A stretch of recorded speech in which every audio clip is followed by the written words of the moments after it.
지난주 말씀에 이어서 오늘 이 14장 13절에서 23절 말씀 우리가 한번 정리하겠습니다. 지난주 본문에서 사도는 강한 자와 약한 자 모두 서로 비판하지 말라 이 요청을 하고 했습니다.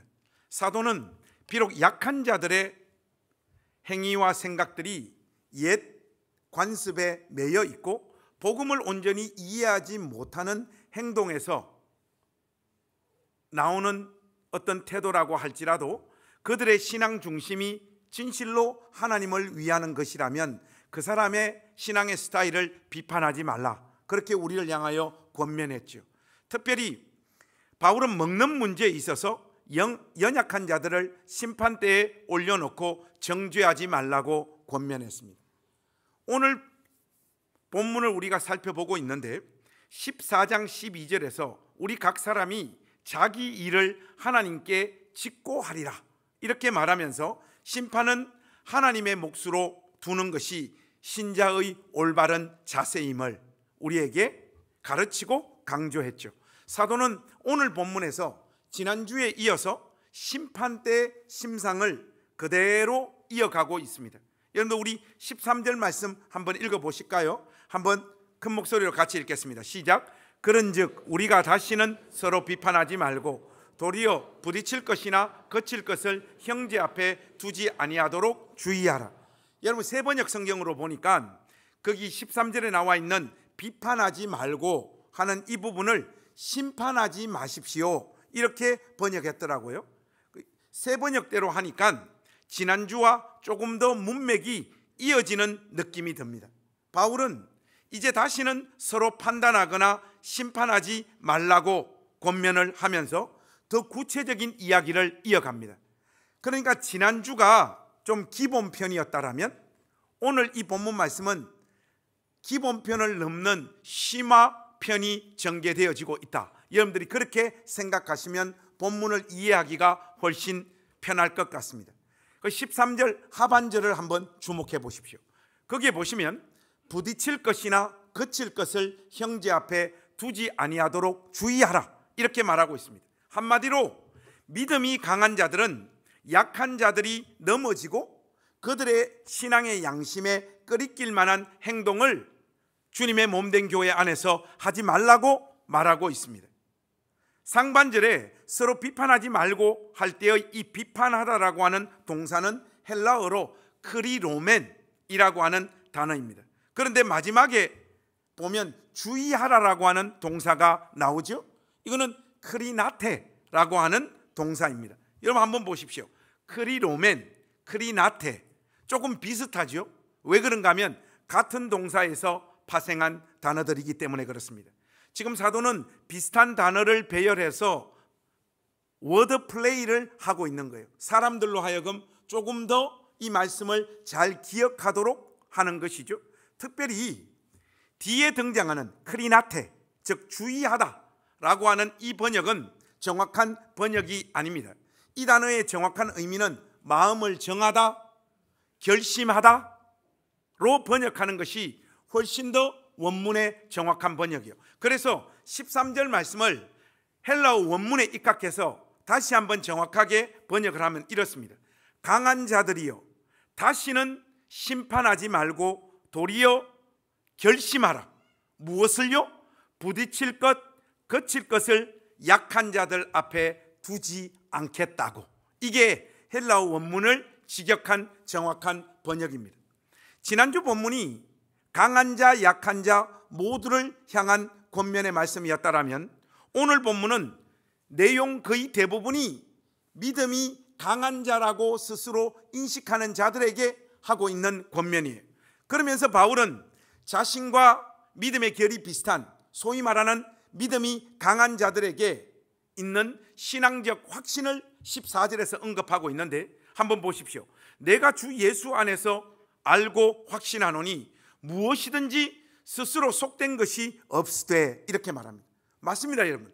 바울을 비롯해서 주 안에 있는 믿음이 강한 자들, 그러니까 복음의 본질이 무엇인가 제대로 아는 자들에게는 끄리끼는 것이 없습니다. 먹는 문제나 날과 달과 절기를 지키느냐 안 지키느냐가 그들의 신앙의 근본에 전혀 문제가 되지 않아요. 우리로 치면 복음의 본질을 아는 사람들일수록 술도 마실 수 있고 담배도 피울 수 있습니다. 명절에 고스톱도 칠 수 있습니다.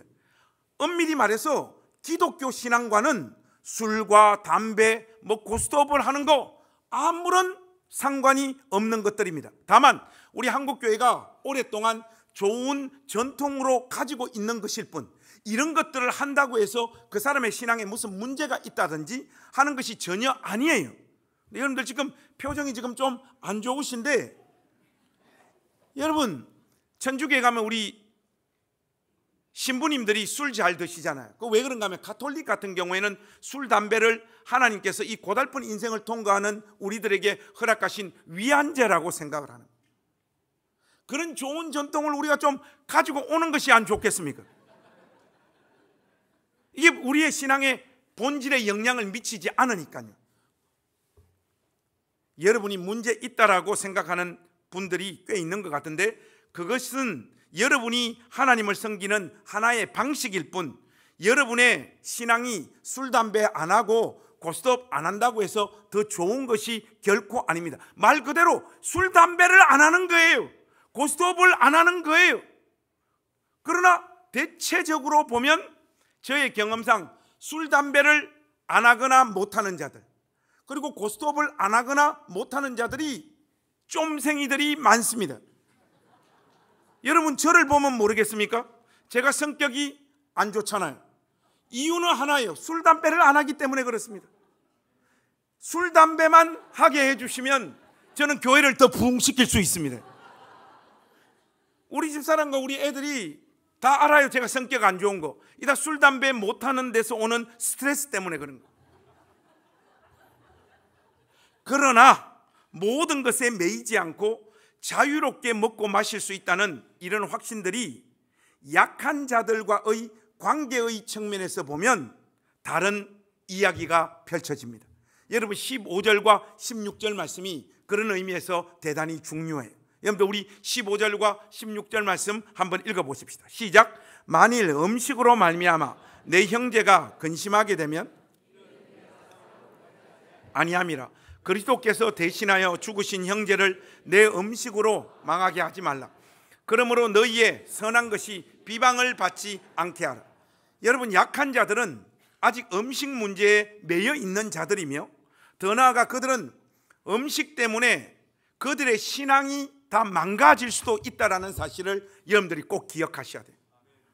하나님을 섬기는 방식과 중심에 있어 음식 규정들은 이 약한 자들에게는 양보할 수 없는 대단히 중요한 신앙의 가치였습니다. 그렇습니다, 여러분. 그들은 하나님께서 명령하시고 금하신 구약의 어떤 음식 규정을 어기는 것이 자기의 믿음을 배신하는 것, 자기의 신앙적 가치를 훼손하는 것이라고 하는 확신을 가지고 있는 사람들이잖아요. 이런 사실을 잘 알고 있는 사도 바울은 이 문제와 관련해서 오늘 본문 13절에서 15절에 있는 말씀을 살펴보면 굉장히 중요한 단어들과 표현들을 등장시키고 있는 거예요. 그게 뭐냐? 부딪힐 것, 거칠 것, 그리고 15절에 보면 근심하게 되면, 그리고 망하게 하지 말라, 이런 표현들입니다. 이 단어들을 여러분들이 자세히 한번 주목해 보십시오. 미국의 남침내교 신약학 교수인 토마스 슈라이너가 이 단어들이 전부 다 종말론적인 표현이라고 말하고 있습니다. 그 증거로 망하다라고 하는 이 단어를 들고 있는데, 바울은 그의 서신서에서 이 단어를 종말론적인 상황에 한정시켜 놓고 사용하고 있음을 강조하고 있습니다. 또한 바울 서신에서 그가 이 단어를 사용하고 있는 용례를 다 확인해 보면 특히 근심하다라고 하는 단어를 이 망하다라고 하는 동사와 연결해서 자주 사용을 해요. 이 무슨 말인가 하면 그들의 근심, 부딪힘, 거침과 같은 것은 그들의 믿음 자체가 엇나가거나 파멸을 경험하게 할 수도 있는 문제임을 지금 강조하고 있다, 이 말이에요. 더 쉽게 이야기하자면 약한 자들이 강한 자 너희들의 행동 때문에 완전히 믿음에서 이탈해 버릴 수 있다라고 경고하고 있는 거예요. 이것 때문에 우리는 마음껏 먹고 마시거나 주님의 몸된 교회 안에서 어떤 행동을 하지 못하는 거예요. 여러분들에게 제가 꼭 묻고 싶은 게 있어요. 여러분, 제가 골프 치면 됩니까, 안 됩니까? 확실하게 말을 하세요, 여러분. 제가 골프를 쳐도 됩니까, 안 됩니까? 여기 지금 보니까 안 됩니다도 분명히 있습니다. 맞아요. 여러분들은 제가 골프를 쳐도 우리 목사님이 골프를 하시는가 보다, 외모와는 안 어울리게 골프를 하긴 하는가 보다, 뭐 재원 안수 집사님 또 저 외모에 하시는데 전들 왜 골프를 하면 안 되겠습니까, 여러분? 그렇지 않습니까? 그런데 어떤 분들은 목사님이 골프를 친다라고 했을 때 상처받는 사람들도 분명히 생깁니다. 그런 사람이 우리 교회에 한 명이라도 있으면 저는 골프 치면 안 되는 거예요. 목사로 살면서 내가 어느 정도의 경제적인 부를 누릴 것인가, 내 삶의 질을 어느 정도로 선택할 것인가, 이게 전도사 때부터 저는 참 고민이 많았었어요. 제가 가지고 있는 소신은 우리 교회 평균에서 약간 낮은 단계로 사는 것이 목사의 삶이어야 된다, 이렇게 생각하면서 살고 있습니다. 또 이런 문제와 관련해서 제가 목회를 하면서 큰 교회 청빙받을 수 있었던 기회가 한 2번 정도 있었습니다. 저는 솔직히 가고 싶었어요. 저의 목회 현실이 너무 마음에 들지 않았기 때문에. 그 집사람하고 이야기를 하니까 우리 사람이 여기에 의외로 흥미가 없더라고요. 당신 큰 교회 가서 많은 사람들 앞에서 설교하는 것, 그리고 거기 가서 애들이 더 나은 조건 속에서 공부하는 것이 우리 삶에 뭐가 그렇게 큰 유익이냐고. 보면 입 바른 소리는 잘해요. 근데 사실 아내가 거기에 대한 어떤 욕망들이 저보다 커버리면 목사가 자기 마음을 지키는 것이 쉽지는 않죠. 당신이 내리는 이 결단으로 말미암아 우리 가족들이 축복하면서 당신을 보내지 않는다라면 우리가 그거 가서는 안 되는 거 아니냐. 우리 사람이 잡아서 큰 교회 목사가 제가 못 돼버렸어. 그런 의미에서 이 부분도 우리 가족들에게 제가 분명히 한번 여쭙고 싶습니다. 여러분, 우리 침례교단에서 큰 교회에서 저를 부르면 제가 가야 됩니까, 안 가야 됩니까? 여기 안 가야 된다라고 말한 자들은 앞으로 절대로 장로가 될 수 없습니다, 여러분. 여러분, 이렇게 안 되는 사람들이 많다라고 하는 것을 자기의 욕망을 이기지 못해서 가는 것으로 선택을 하고 거기서 기도해 보니까 하나님이 나로 하여금 가게 하신다, 자꾸 그 교회를 섬기라고 하셨다, 이렇게 이야기하는 것을 전문적인 용어로 사기라고 이야기합니다. 내가 내리는 어떤 결정으로 말미암아 형제와 자매가 상처를 받는 사람들이 나온다 했을 때는 그 길을 가서는 안 되는 것이고, 그 스포츠, 그 차, 그 집, 그 생활을 누려서는 안 되는 거예요. 사도가 지금 그 이야기를 우리에게 하고 있는 것입니다. 16절 말씀도 한번 보십시오. 바울은 강한 자들에게 선한 것이 비방을 받지 않게 하라, 이렇게 말하고 있습니다. 여기서 말하는 선한 것이란 것은 바울과 같이 믿음이 강한 자들이 소유하고 있는 복음의 본질에 가까운 그 믿음을 말하는 거죠. 그러니까 이 복음에 가까운 그 본질적인 믿음을 가지고 있으면서도 뭘 할 수 있다라는 거예요? 형제를 망하게 할 수도 있다라는 것. 복음의 본질을 말하면서도 형제를 실족시킬 수 있다라는 것.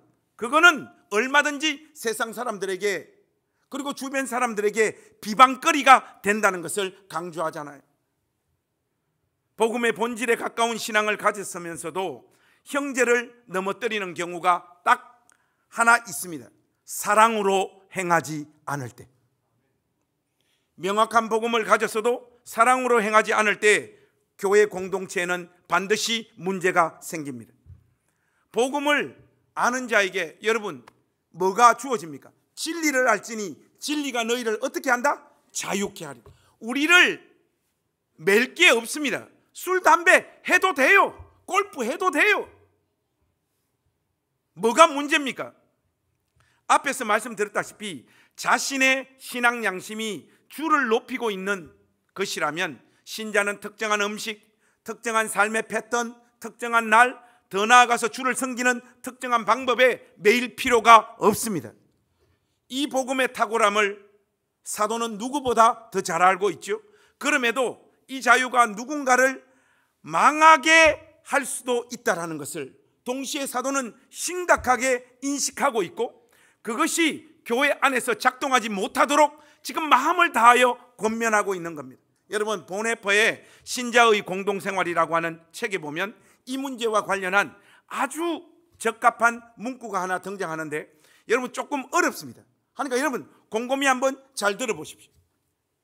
기독교 공동체의 꿈을 기독교 공동체 자체보다 더 사랑하는 사람은 그 자신이 아무리 정직하고 진실하며 헌신적인 사람이라고 해도 결국 모든 기독교 공동체의 파괴자가 되고 맙니다.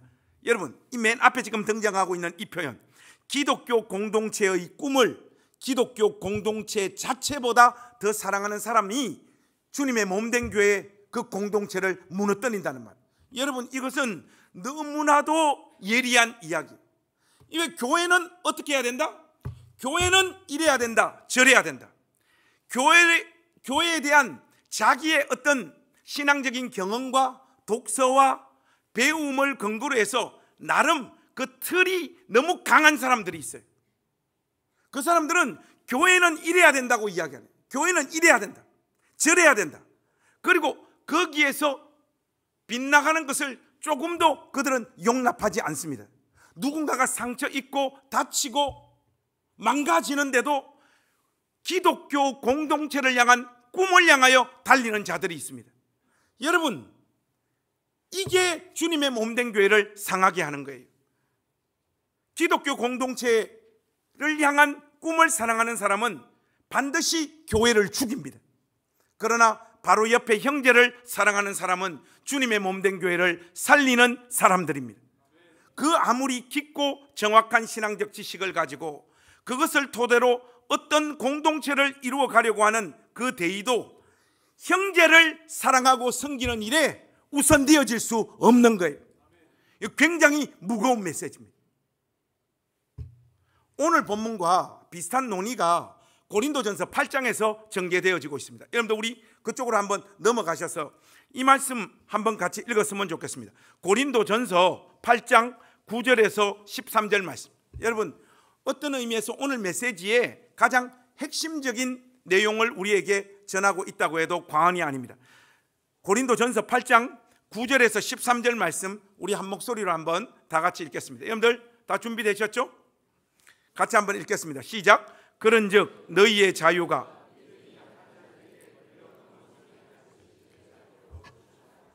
지식이 있는 내가 우상의 집에 앉아 먹는 것을 누구든지 보면 약한 자들의 양심이 담력을 얻어 우상의 재물을 먹게 되지 않겠느냐. 그러면 내 지식으로 그 믿음이 약한 자가 멸망하나니 그는 그리스도께서 위하여 죽으신 형제라. 이같이 너희가 형제에게 죄를 지어 그 양심을 상하게 하는 것이 곧 그리스도에게 죄를 짓는 것이니라. 그러므로 만일 음식이 내 형제를 실족하게 한다면 나는 영원히 고기를 먹지 아니하여 내 형제를 실족하지 않게 하리라. 여러분, 나는 영원히 고기를 먹지 않겠다.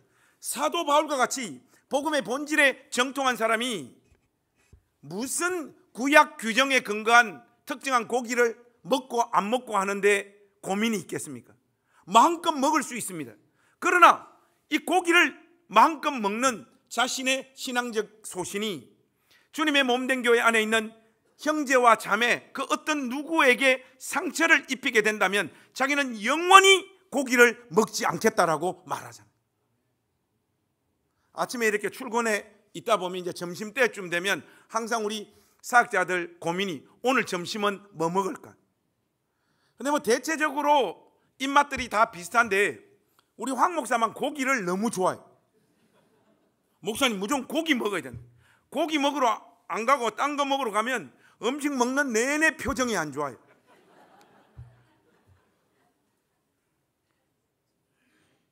보통은 담임 목사가 뭐 먹고 싶은 거 목사님 오늘 그거 먹으러 가시죠. 이렇게 하는데 우리 이 족속들은 어떻게 된 건지 다 각각 먹고 싶은 게 따로 있어서 이거 합의점 찾기가 참 어려워요. 근데 여러분, 보통 교회 안에서 이런저런 갈등과 논의들이 있을 때 연약한 자가 강하게 주장하는 쪽으로 교회는 그 방향성을 잡아야 됩니다. 왜 아멘 안 하십니까? 그래서 늘 황 목사 때문에 제가 고기를 먹으러 간다는 거 아니에요. 바울은 얼마든지 고기를 먹을 자유가 있습니다. 그러나 자신에게 주어진 자유를 제한하는 이유가 딱 한 가지예요. 형제를 사랑하기 때문에. 자기 앞에 있는 형제가 예수님의 보혈의 피값으로 산 귀한 영혼임을 알기 때문이에요. 바울은 지식을 자랑하며 약한 자들을 망하게 하는 것을 그리스도에게 죄를 짓는 것이다, 그렇게 지금 말하고 있잖아요. 무서운 이야기입니다. 다시 돌아와서 로마서 14장 17절에서 21절에 있는 말씀을 여러분 눈으로 빨리 한번 스캔해 보십시오. 이제 바울은 하나님 나라에 관한 이야기를 꺼내고 있어요. 이 내용은 앞의 내용과 사실 이어지는 내용인데, 바울은 그리스도께서 약한 자를 위해 대신 죽으셨다는 것이 약한 자를 망하게 해서는 안 되는 충분한 이유라고 지금 말하고 있습니다. 의와 평강과 희락을 말하고 있는데, 여러분 이 모든 단어들은 우리가 예수 그리스도를 통하여 하나님의 자녀가 되었을 때 하나님께서 우리 가운데 허락하시는, 하나님과 우리의 관계 가운데 허락되어지는 가장 큰 은혜와 큰 은총이 뭐냐? 의와 평강과 희락입니다. 그런데 우리는 그리스도로 말미암아 하나님과의 관계가 바르게 되었고 그분이 주시는 평강과 희락을 누리면서 우리의 인생의 여정을 통과합니다. 그런데 지금 이 본문 말씀에서 무엇을 이야기하고 있습니까? 이것은 비단 하나님과 우리와의 관계를 통해서만 우리에게 주어지는 것이 아니라 교회 공동체 안에서 서로와 서로가 관계를 누리며 서로 화평케 되고 서로가 서로를 누리며 기뻐하는 열매를 맛보게 한다는 말씀이잖아요. 저는 개인적으로 내 인생에서 제일 잘 선택한 것이 초등학교 때 교회 간 것 같아요. 교회에 가서 예수님을 제 삶의 구세주와 주님으로 만난 것, 이건 뭐 말할 필요도 없고요. 그러나 그 교회 안에서 받았던 사랑, 형제와 자매들로 인하여 한 가족으로 수용되어져서 그 사랑 가운데 제 인생의 여정을 지나온 것, 이것보다 더 큰 은혜가 저는 없다고 확신합니다. 여러분들이 이 나전당 교회 안에서 여러분의 인생을 통과하는 그 순간순간마다 여기서 만난 사람들과의 그 관계가 깊어져서 그 안에서 생성되어지는 의와 평강과 희락을 맛보는 사람들이 되시기를 주님의 이름으로 축복합니다. 여러분, 그거보다 더 큰 은혜가 없어요. 왜냐? 가족이 무한대로 확장되어지는 은혜와 은총이잖아요. 여러분, 가족들이 우리 삶에 상처도 많이 주지만 가족만큼 더 큰 위로가 어디 있습니까? 가족보다 더 큰 위로가 어디 있습니까? 저의 삶의 넘버원이 누구예요? 당연히 우리 집사람이죠, 여러분. 아니 왜 비웃으십니까? 저의 삶의 넘버원이 당연히 우리 집사람. 여러분, 결혼하면 부모보다도 누가 먼저다?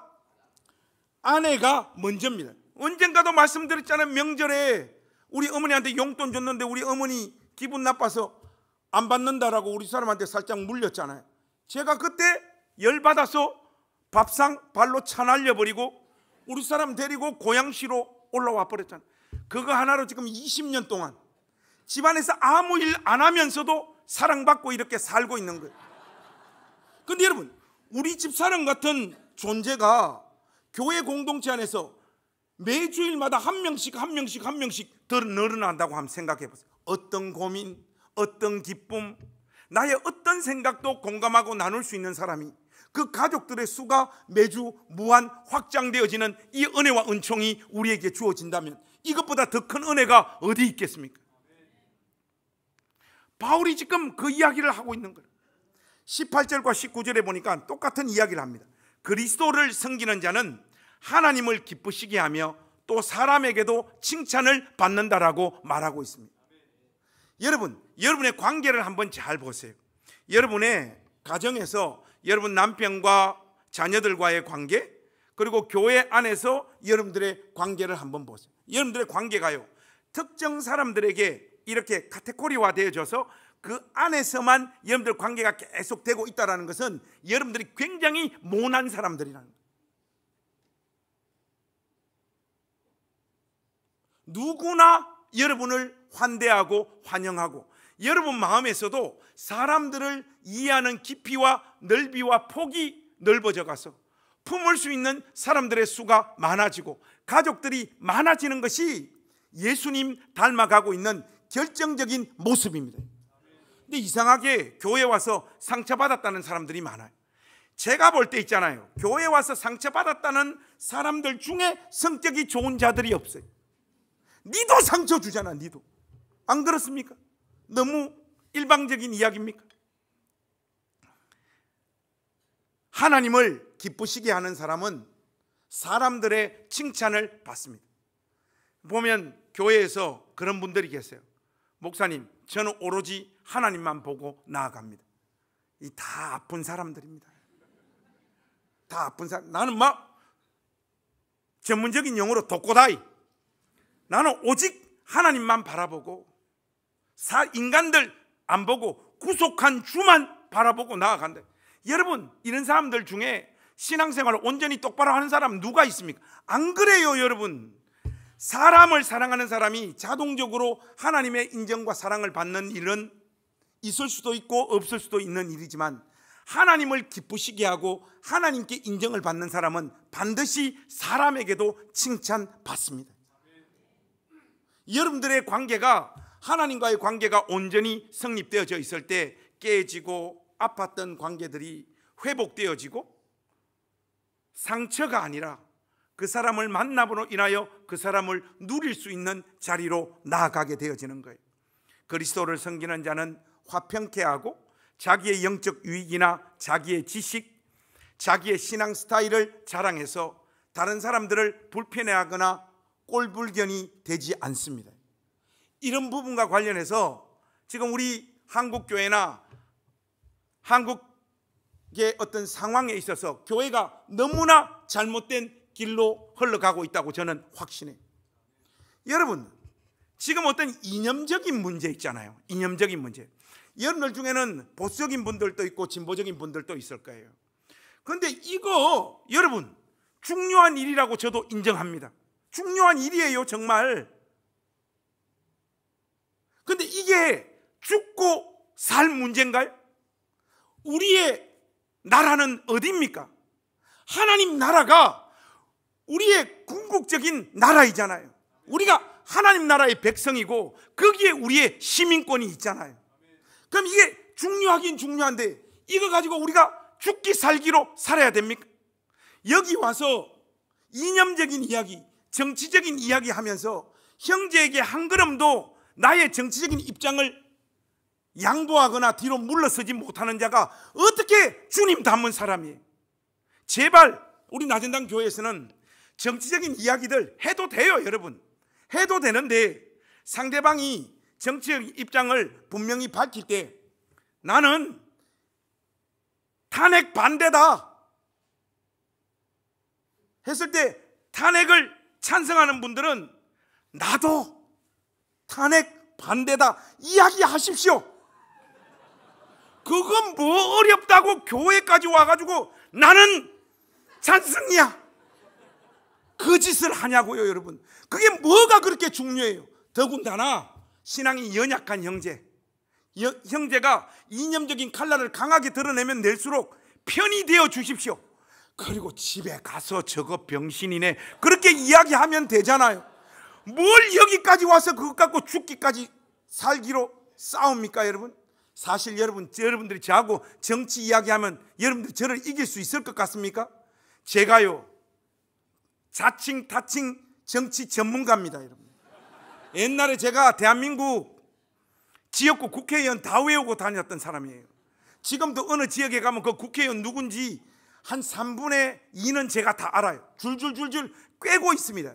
정치 현안 제가 다 알고 있습니다. 여러분 와서 여러분이 이야기하는데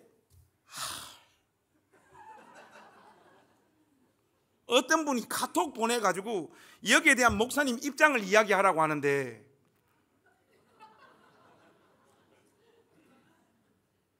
입장을 이야기하니까 그분이 교회를 나가시대요.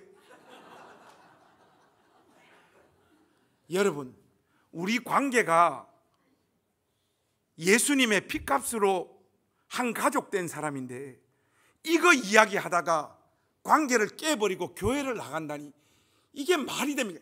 이 나라, 이 망할 놈의 이념이 그리스도 안에서 한 형제 자매 된 것보다 정말로 더 중요해요? 그거 가지고 뭘 이렇게까지 하냐고요.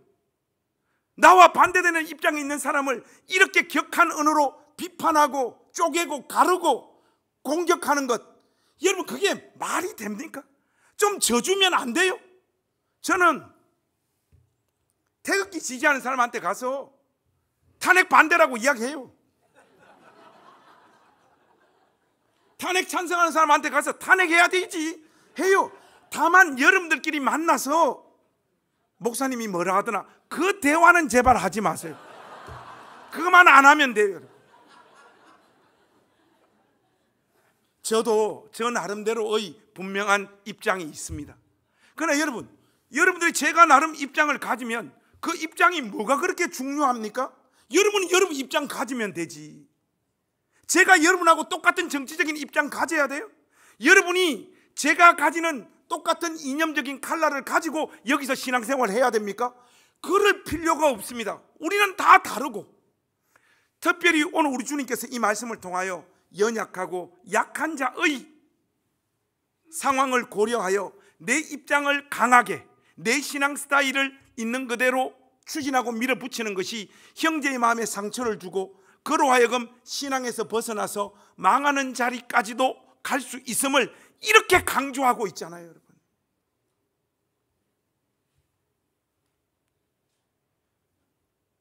연약한 사람들을 사랑하고 섬기며 공동체가 사랑으로 세워져 가도록 우리 좀 힘쓰십시다. 이것은 우리에게 신앙적인 짐이 아니에요. 복음의 영광을 맛본 자만이 누리는 복입니다. 누군가를 가슴에 품고 기뻐하고 그 사람 때문에 울면서 기도할 수 있다는 것, 대단히 큰 은혜이며 복입니다. 이어지는 20절과 21절을 말씀 한번 보십시오. 한마디로 음식 먹는 문제로 하나님의 사업을 무너지게 하지 말라는 거예요. 고기 먹고 포도주 마시고 무엇이든 간에 그것이 연약한 내 형제를 끓이끼게 하느냐? 기꺼이 그 행위를 멈추라는 거예요. 그것이 진정으로 아름답고도 마땅한 일이라는 겁니다. 22절과 23절에 내게 있는 믿음을 하나님 앞에서 스스로 가지고 있어라. 자기가 옳다 하는 바로 자기를 정죄하지 아니하는 자가 복이 있다. 그러면서 23절까지 쭉 이어가는데, 여러분 22절 말씀 한번 보세요. 내게 있는 믿음을 하나님 앞에서 스스로 가지고 있으라. 이것을 NIV 영어 성경이 정확하게 번역을 했어요. 네가 이것들에 관하여 믿는 것은 무엇이든 너와 하나님 사이의 일로 여기라, 이렇게 말하고 있습니다. 쉽게 말해 너의 믿음이 아무리 정확하게 분명한 복음에 근거했을지라도 그것을 혼자 간직하라는 거예요. 누구에게 상처 줄 일이 생길 바에는 무엇이든 먹고 날과 절기 안 지켜도 된다는 너희들의 그 분명한 복음의 본질에 가까운 그 확신, 그거 공개적으로 과시하고 유난 떨지 말라는 거예요. 내가 복음의 본질에 더 근접한 사고를 하고 있다라고 나팔 불고 자랑하지 말라는 거예요.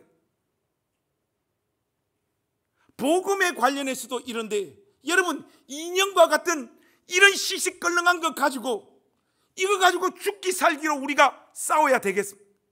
말이 됩니까 여러분? 교회에서 목사님이 여러분 편 들어주면 좋겠죠.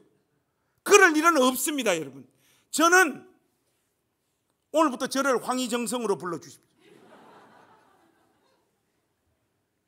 사랑하는 우리 나전당교회 가족 여러분, 우리가 신앙생활을 하다 보면 성경 안에서 또는 기도하다가 하나님의 크신 은혜를 깨닫고 뭔가 이전과는 획기적으로 다른 신앙의 어떤 전기를 마련하는 시간들이 있어요. 정말 유레카, 영적으로 유레카 외치고 싶은 순간들이 있습니다. 또는 복음의 진리를 찾아 헤매다가 비로소 참된 복음을 찾았다. 그래서 이전의 종교 생활이나 온전하지 못했던 신앙생활들의 습성들 다 버리고 새롭게 내가 되는 순간이 찾아왔구나 하는 날들이 있습니다.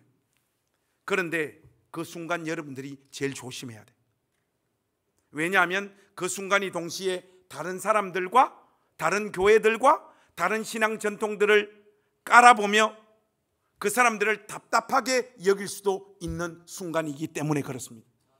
야, 아직도 저 사람, 저 교회는 저러고 있네, 이런 마음이 드는 것, 그게 여러분 영적인 교만이에요. 그 귀한 신앙의 체험을 하나님 앞에서 스스로 가지고 있으십시오. 한 번 더 입을 다물고 조용히 그것을 나와 하나님 사이에 은밀한 일로 간직하는 성숙한 신자들이 되어 주시기를 주님의 이름으로 부탁합니다. 여기 우리 나전당 교회의 다양한 신앙생활 또 신앙의 경험을 하신 분들이 참 많은 것 같습니다. 그러다 보니 어떤 경우 심각하게 나를 세우고 서로의 믿음의 스타일과 결을 무시하거나 업신여기는 경우가 종종 있습니다. 야, 내 때는 말이지, 내가 다닌 교회는 말이지, 내가 훈련받기로는 말이지, 뭐 이런 말들. 여러분, 나전당 교회에서는 이런 언어를 사용하지 마십시오. 어떻게 하라고요? 입을 다물고 혹 여러분의 행동이나 말이 연약한 자를 실족시킬까 두려워하며 사랑으로 행하는 우리 가족들 되시기를 주의 이름으로 부탁합니다. 제가 여러분들에게 그런 의미에서 신신당부하는 게 하나 있잖아요. 나전당 교회 다니는 것을 너무 나팔불거나 자랑하지 마십시오. 목사님, 우리 자랑 안 해요. 이런 분들도 있을 텐데 어떤 분들 보니까 우리 교회 오신 게 참 좋은가 봐요. 그러다 보니까 온 동네방네 가서 우리 교회 자랑, 좀 쑥스럽지만 목사님 자랑 뭐 이런 거 하고 다니는 분들 있는 것 같은데 그 철없는 겁니다. 왜 우리 교회 자랑하면 안 되느냐? 실제로 자랑할 게 없습니다. 어떤 교회는 보니까 교회가 성장하고 부흥하는 데 있어서 제일 중요한 게 목사님이래요. 그래서 그 전도 프로그램에 보니까 일주일에 3사람씩 만나서 목사님을 자랑하는 캠페인을 하는 교회도 있더라고요. 우리도 다음 주부터 하겠습니다. 여러분, 교회 자랑 좀 하지 마십시오. 여러분, 제발. 우리 교회 자랑할 게 없고 또 한국 교회 안에 자리 잡고 있었던 조금 삐뚤어진 어떤 전통들과는 좀 다르게 뭐 교회 문화를 형성하고 있는 이런 것들 때문에 여러분들이 교회에 대한 어떤 자부심들이 높은 것 같은데 그러시면 안 됩니다. 그래서 여러분, 주변 사람들이 너 요즘 어느 교회 다니냐 할 때 나 담이 나전당 교회 다녀, 이렇게 또박또박 이야기하는 자들은 악당들입니다. 여러분, 절대로 어느 교회 다니냐 물었을 때 당당하게 눈 뜨고 웃으면서 말하지 마시고 마치 신천지에 다니는 것처럼 저기 있어, 그렇게 해야 돼요. 여러분, 지금 우리 실습 한번 해보겠습니다. 오른쪽에 있는 분이 너 어느 교회 다니냐 했을 때 왼쪽에 있는 분이 저 신천지, 한번 연습해 보겠습니다. 지금 빨리 해보세요. 시작. 신천지가 입에서 안 나오는 사람들은 구원파라고 말하십시오. 네. 중아가 사이비 교회 다닌다. 어느 교회 다니냐 하면 저기 있어, 그렇게. 그 교회 목사님 누구냐 하면 있어, 김씨 있어, 그러고 끝내야지. 여러분, 뭔 자기가 다니는 교회에 대한 자부심이 하늘을 찔러가지고 우리는 다른 교회와 뭔가 다르다라고 하는 이 자의식, 여러분, 그게 교만이에요. 여러분, 그게 교회 안에서도 똑같이 나타난다고요. 더 나아가 주초 문제에 있어서 믿음이 강한 사람들이 아무 문제 없는 거 아니냐, 나는 주를 섬기고 높이는 마음으로 담배 피우고 술 마신다, 하나님이 내 나그네 인생길에 위안제로 허락하신 이 술, 담배 나는 필요할 때마다 그냥 먹고 마신다. 지난주에 목사님이 예를 들어줬잖아. 스펄전 한번 봐라. 꼴초였지 않느냐. 그러니까 우리 한 걸음 더 나아가서 교회에서도 우리 같이 하자. 여러분, 이런 사람 제가 봤어요. 정책당회 끝나고 온 교회가 같이 술 마시는 교회도 있다고 하더라고. 이런 좋은 전통은 우리가 속히 가져와서 우리도 운영위원회 하고 난 다음에 술 마시는 교회 한번 해볼까요? 성당 다니는 사람들은 다 하던데, 여러분, 이런 못난 짓 우리가 해서는 안 됩니다. 이렇게 하면 복음의 본질과 탁월성이 더 드러납니까? 여러분, 제가 분명히 여러분들에게 강조해 드리죠. 술 마시고 싶으면 조용히 처마시세요. 그거 하나님 보실 때 아무 문제 되지 않습니다. 그러나 여러분, 그것을 교회 안에 있는 형제와 자매가 여러분의 그 모습을 보고 상처 입는 일이 있다라면 나는 죽는 순간까지 술 한 모금도 내 입에 대지 않을 거야. 그 결단, 이 복된 주일 할 수 있기를 주님의 이름으로 부탁합니다. 그 안에 분명히 실족하고 마음이 불편한 사람들이 있어요, 여러분. 그럼 우리가 안 해야죠. 단순히 주초 문제만이 아닙니다. 교회를 갱신하고 바르게 하겠다라고 칼날 들이대는 사람들도 많아요. 어디 가서 뭐 성경 한번 제대로 배우고 교회는 이래야 된다, 제대로 교육받은 사람들이 교회에 와서 이것도 고쳐야 되고 저것도 고쳐야 되고 다 바꾸려고 하는 사람들이 있습니다. 우리 교회도 목사님 뭔가 좀 다르게 해야 되지 않겠습니까? 뭐 이런 이야기를 하는 사람들이 있어요. 여러분, 그렇지가 않습니다. 일반적인 교회에서 오랫동안 그 신앙 전통 가운데 나름 소중하게 여기는 것들을 간직하고 사는 사람들이 우리 나진당 교회 안에도 많다고요. 그분들 존중해 줘야 되잖아요. 언젠가도 여러분들 말씀드렸습니다마는 저는 자라면서 합심하여 기도할 때 주여 삼창이라는 것을 해본 적이 없어요.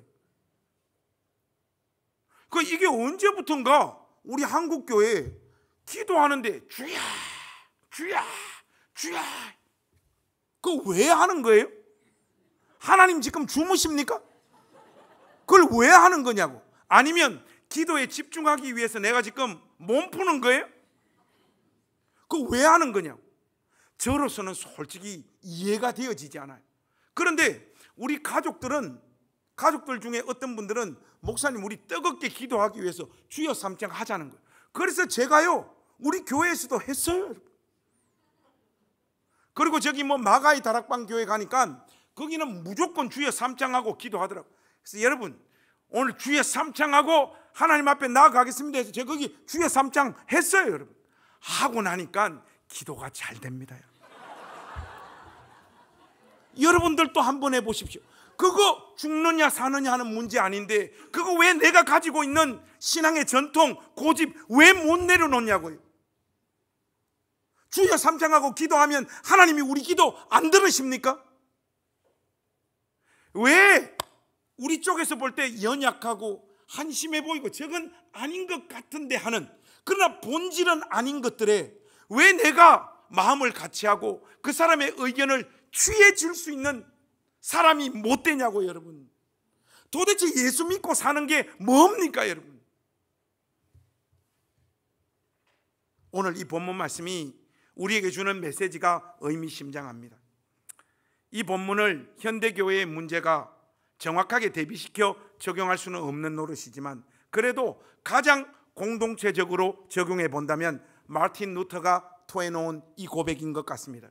여러분들, 오늘 설교의 가장 중심된 말씀으로 이 말씀 여러분들 마음 가운데 잘 담으시면 좋겠습니다. 루터가 이런 말을 했어요. 그리스도인은 누구에게도 지배받지 않는 가장 자유로운 주인이다. 그러나 그리스도인은 모두에게 지배받는 가장 충실한 종이다. 여러분 믿습니까? 바울은 교회가 깨지는 이유를 정확하게 알고 있습니다.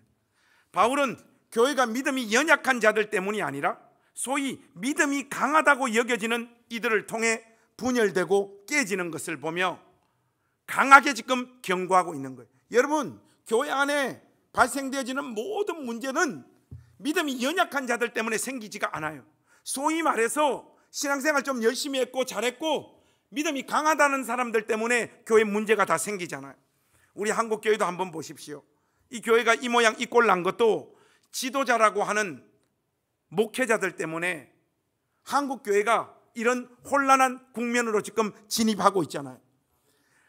뭐 주의 종이니 선지자니 제사장이니 사도니, 여러분 언제부턴가 목사들 앞에 이런 자꾸 내때루를 갖다 붙이는데, 여러분 주의 종이 어디 있습니까? 주의 종이, 주의 종 아닌 사람이 어디 있어요? 예수 믿는 신자들이 모두 다 주님의 종이지, 안 그렇습니까? 아멘 좀 크게 해주시면 좋겠는데. 그리고 선지자 어디 있습니까? 선지자 다 구약시대에 한 시대에 존재했다가 사라진 직분이 선지자인데, 제사장이 어디 있어요? 목사가 제사장입니까? 제사장 아니에요 여러분. 뭐 이 시대의 사도, 여러분 사도라고 하는 직분은 없어요. 목사는 사도가 아닙니다. 하니까 어떤 분은 그래요. 그래도 목자 아니냐? 글쎄요,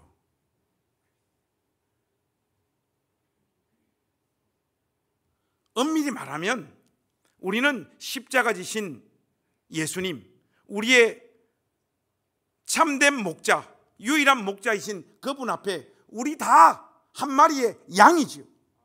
목사 역시 한 마리의 양이죠. 굳이 저의 포지션을 이야기하자면 양반장 정도 됩니다. 차리어 열중셔 선생님께 경례. 여러분 학생이 하는 거잖아요. 지도 한 마리의 양일 뿐이지 본질적으로 보면 우리의 목자는 십자가 지신 예수님밖에 없죠. 그런데 자꾸 과잉의식에 사로잡히는 거예요. 자기가 받은 소명, 자기의 포지션에 과한 의미를 부여해서 마치 초월적인 권세를 하나님으로부터 부여받은 어떤 존재로 인식해서 여기에서 아무런 말이나 다 하는 거예요. 아무런 말. 사랑하는 우리 나진당교회 믿음이 소위 말해서 강한 자들이요, 복음의 자유를 기꺼이 교회를 섬기고 성도를 섬기는 일에 사용하시고 모든 사람의 충실한 종이 되는 자리로 나아가십시오. 특별히 신앙생활 꽤 오래 하신 교회 안에 믿음이 강한 자 되시는 우리 가족들, 약하고 보잘것없는 사람들, 겉보기에 전혀 쓸모없어 보이는 사람들을 여러분이 익히 알고 깨닫고 배운 신앙의 문법으로 그 사람들을 변화시키려고 하지 마십시오. 그 사람의 주인은 우리 주님이십니다. 우리 주님께서 그 사람의 변화와 변화의 과정과 프로그램을 다 가지고 계시고 그 사람 안에서 일하고 계십니다. 여러분은 참고 기다리고 인내하시고, 참고 기다리고 인내하는 자리를 넘어서서 그 사람을 누릴 수 있는 정말로 성숙한 믿음의 사람들이 되시기를 주님의 이름으로 부탁합니다. 교회에서 제일 위험한 모습이 무엇인지 여러분 아세요? 사람들을 만났을 때 지나치게 하나님 말씀 많이 이야기하는 거예요. 여러분 오해 없이 들으십시오. 이거 어떤 의미에서 대단히 위험한 짓이에요. 우리가 앉았다 하면 성경 이야기, 기도 이야기, 교회 이야기밖에 안 해요. 그거 한 두세 시간 셀이 돌리다가 그 다음 할 말 없으면 목사님 이야기합니다. 여러분 가난한 거예요. 여러분 우리의 인생은 우리의 신앙생활보다 훨씬 더 크고 중요합니다. 만나면 여러분 삶을 나누시고 여러분의 속마음을 나누십시오.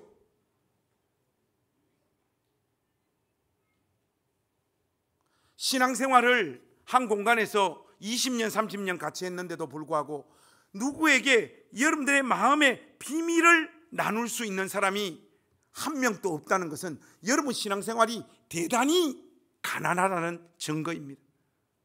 여러분 사람이요 정말 말하고 싶은 것을 말하지 못할 때 이 사람의 영혼이 상처 입고 탈나고 무너지게 되는 거예요.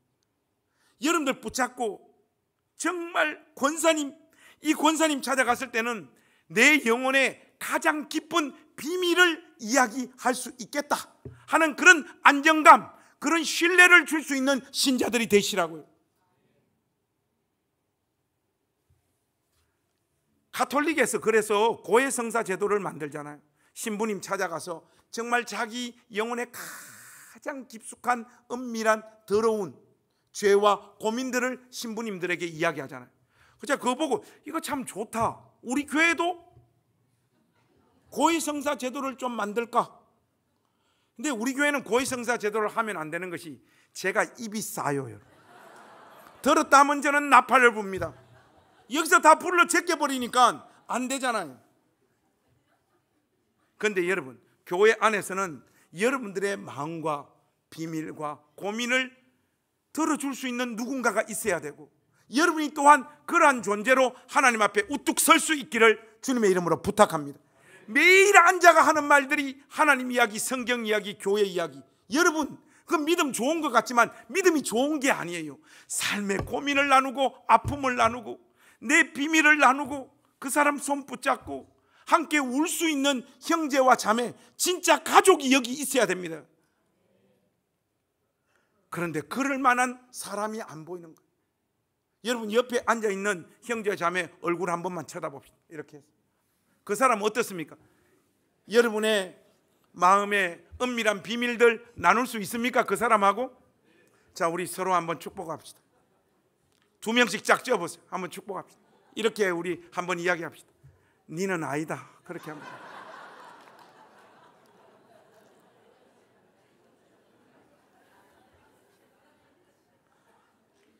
여러분, 하나님 타령하는 거, 교회 타령하는 거, 기도 이야기하는 게 마치 믿음이 좋은 것 같죠.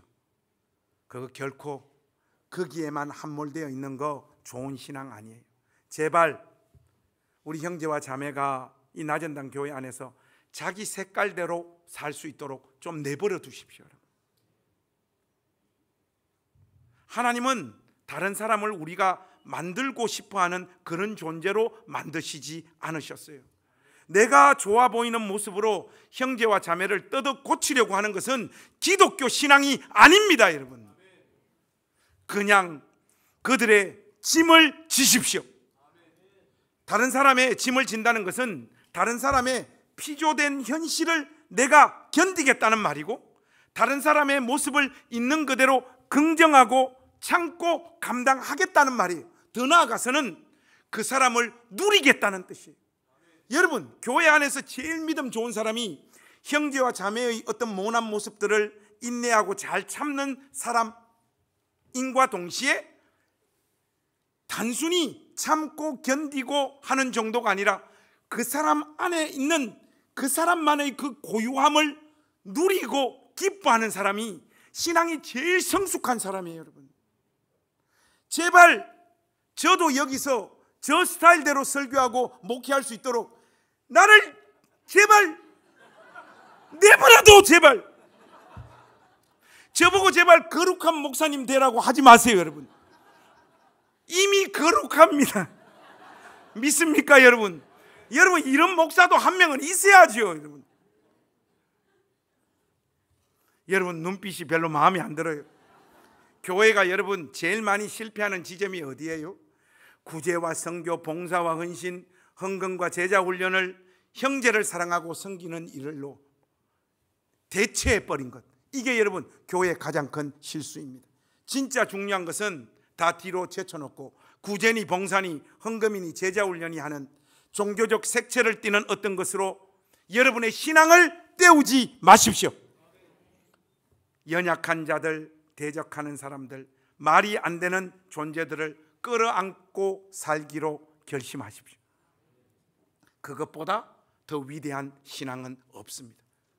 순교보다 더 위대하고 더 힘든 길이 그 길인데, 이 복된 주일 내가 그 길 가겠다고 하나님 앞에서 결단하는 여러분들 되시기를 바랍니다. 주님의 몸된 교회는 약자들에게 강한 자만 필요한 곳이 아닙니다. 강한 자들에게 약한 자들이 필요합니다. 약한 자들이 없이는 우리는 참된 교회가 될 수 없습니다. 여러분, 살면서 제일 기쁘고 행복하고 여러분들 마음이 평안이 누릴 때가 언제예요? 오늘 본문 말씀대로 하자면 의와 평강과 희락을 누릴 때가 언제예요? 저는요, 누군가를 돕고 사랑하고 품어서 그 사람이 그 자리에서 일어나는 모습들 볼 때 제일 행복하고 좋아요. 여러분, 막말로 오늘이 저의 생일입니다. 밝혀야지 뭐 끝나고 뭐 좀 더 들어올 거 아니에요.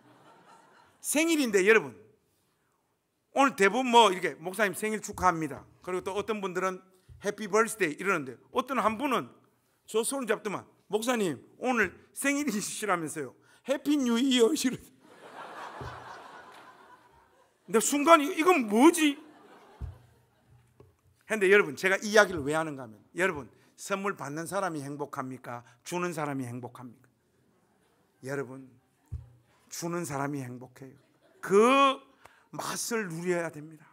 진짜 있잖아요, 내가 누군가를 돕고 사랑하고 섬길 수 있어서 뭔가를 줄 수 있을 때, 그리고 그것으로 인해서 형제가 자매가 기뻐하고 감사하고 감격하고 그 삶의 자리에서 예수님 이름 붙잡고 다시 한번 내 인생을 살아보겠다라고 일어나는 모습 볼 때, 그것보다 더 큰 의와 평강과 희락이 없습니다.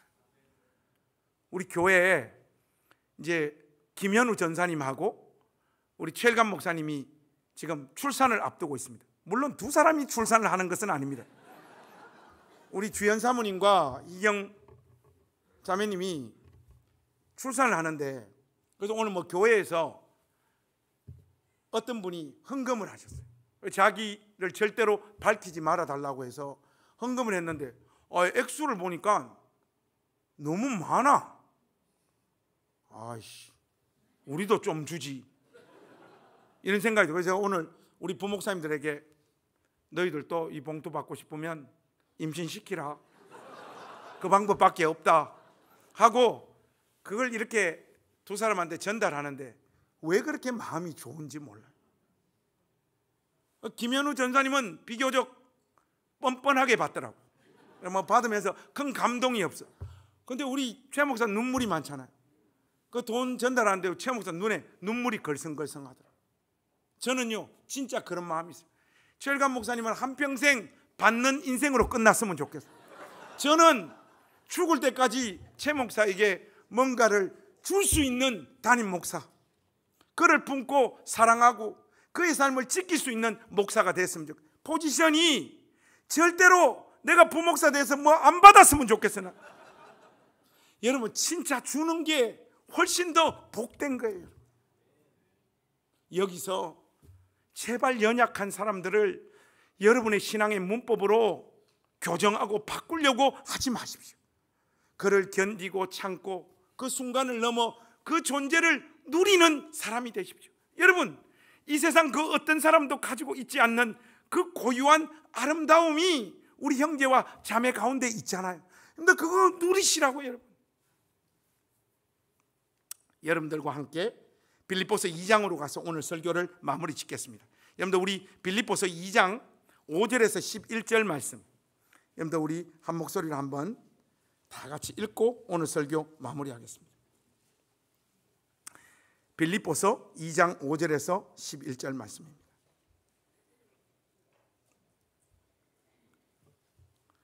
자, 우리 5절에서 11절 말씀 우리 한 목소리로 우리 크게 읽겠습니다. 오늘 설교의 결론입니다. 같이 읽겠습니다. 시작. 너희 안에 이 마음을 품으라. 곧 그리스도 예수의 마음인, 그는 근본 하나님의 본체시나 하나님과 동등됨을 취할 것으로 여기지 아니하시고 오히려 자기를 비워 종의 형체를 가지사 사람들과 같이 되셨고 사람의 모양으로 나타나사 자기를 낮추시고 죽기까지 복종하셨으니 곧 십자가에 죽으심이라. 이러므로 하나님이 그를 지극히 높여 모든 이름 위에 뛰어난 이름을 주사 하늘에 있는 자들과 땅에 있는 자들과 땅 아래에 있는 자들로 모든 무릎을 예수의 이름에 꿇게 하시고 모든 입으로 예수 그리스도를 주라 시인하여 하나님 아버지께 영광을 돌리게 하셨느니라. 이 말씀 속에 표현된 하나님이신 우리 주 예수 그리스도의 모습을 보십시오. 사랑하는 나전당교회 주 안에 있는 모든 가족 여러분, 형제와 자매를 기다리십시오. 자기의 권리를 주장하지 마십시오. 오래 참으십시오. 자기를 낮추십시오. 용서하십시오. 그리고 그 사람을 누리십시오. 그것으로 하나님의 일이 이루어집니다. 이것이 기독교 신앙이에요. 올바른 신앙과 주장으로 누군가를 꺾거나 굴복시키는 것은 사실 아무것도 아닙니다. 그거 그냥 자기 만족이잖아요. 자기 만족. 무엇이 옳은가에 대한 고민은 이제 그만하시고 우리 가족들에게 따뜻하고 또 만나고 싶은 가족들이 되십시오. 그래서 오늘 설교 마무리하면서 우리 서로에게 이렇게 한번 묻고 오늘 설교 마무리하겠습니다. 자, 우리 옆에 사람 손 꼭 한번 잡아보십시오. 자, 진지하게 웃지 마시오.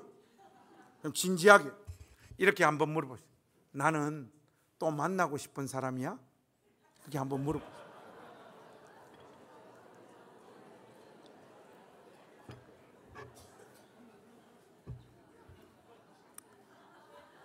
우리 나진단교회 가족 여러분, 여기서 있는 이 인간 김관성 또 만나고 싶습니까?